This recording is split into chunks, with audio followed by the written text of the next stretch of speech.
This is Robin Heppel with another frequently asked question. What's the best way to attract pre-need leads online?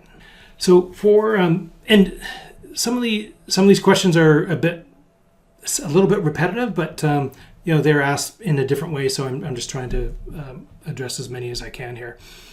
So for Q&A, for channels, I would choose Facebook, Instagram. And if you haven't dealt with those are done together, right? So that's part of Meta.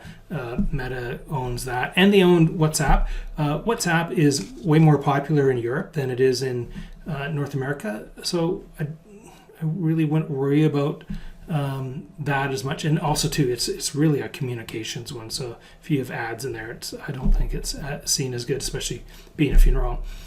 And these are also too kind of in order of preference, right? So Facebook first, then Instagram, then Google Ads Display, Pinterest, maybe LinkedIn, but for that professional crowd in inside of your community. Problem is you're going to also get a lot of people like other business people who want to hey, let's co-brand with a funeral home. Maybe that's good. Maybe they're just going to be wanting to latch on to to the funeral home who's been around for 100 years and has a great reputation in the market.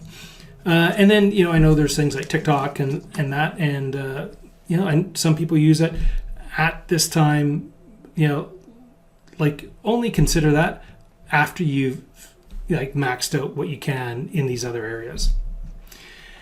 And make sure you have your call to action, right? So your CTA. You're gonna, you'll once you get into marketing, you're gonna hear that term a lot, or that those three letters, and that's gonna be like that they sign up for an event, or there's a downloadable guide or checklist or pre-planning tool. Now I do have, let me see here. I've got our choices document. So this is something that I created with Ross DeJohn. So Ross is from Cleveland. They have DeJohn Funeral Homes out there just on the east side of Cleveland. And we put this together, and it's taken a lot of different forms. And I wanted to show this because this week, when I sit down with families and to do pre-arrangements, they've got a copy of this, and I have a copy of this. And the beauty of this is, and this is just at funeralfutures.com/choices.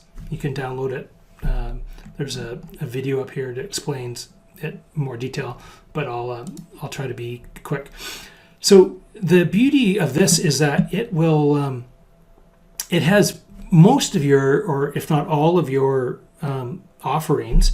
It obviously doesn't have your whole product catalog, but for services, it does, or the more popular ones.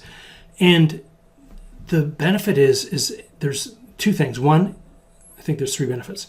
It's on one page, so it's not pages and pages long.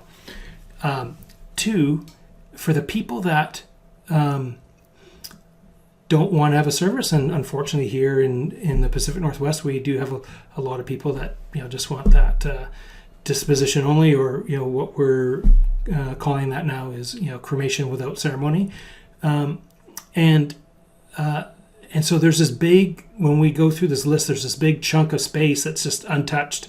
So without me saying a word, they see everything that they're missing out on. Now maybe they're going to do something on their own, and I do suggest, you may choose not to do something with us or within our facility, even though it looks really good.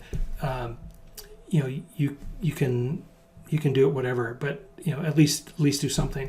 So they actually see what's missing, and again, I don't have to say it. So and the third thing is there's no prices on it. So this conversation, it's not about price. Oh, how much is a maybe down the road they might say, oh, what's the difference in these prices? And obviously I'll tell them if they ask, right? But they kind of, by looking at these options, especially this section here, is they will they'll look at it and, oh, well, we were thinking of,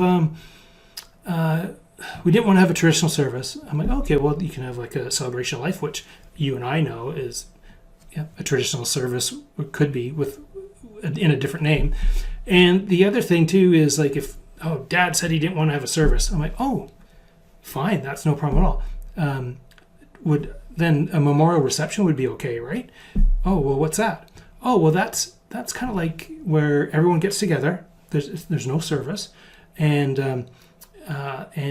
people can come in and have have a bit of reception. You can have some food and appetizers and things like that, and depending on your area, maybe you have like beer and wine or whatever, and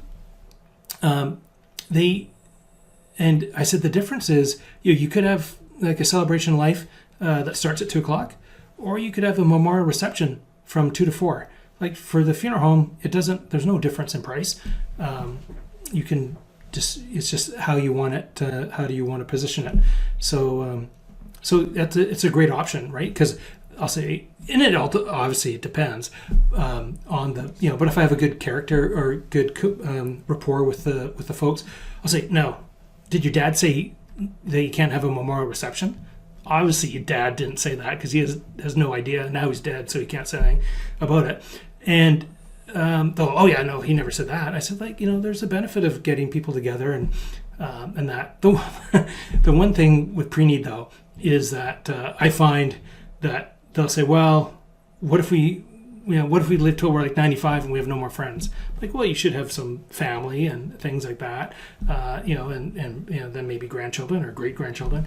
So I try to get that in there, and they'll say, well, how about we just plan for the family can choose to have the celebration afterwards, but we'll just do the direct cremation now, which it's unfortunate, but hey, we'd rather get the business at the full service price than go to like a low cost provider, right? So anyway, I wanted to just share that with you, and feel free to download that if you like. To get more great insights, subscribe to the Funeral Futurist newsletter at www.funeralfuturist.com/newsletter.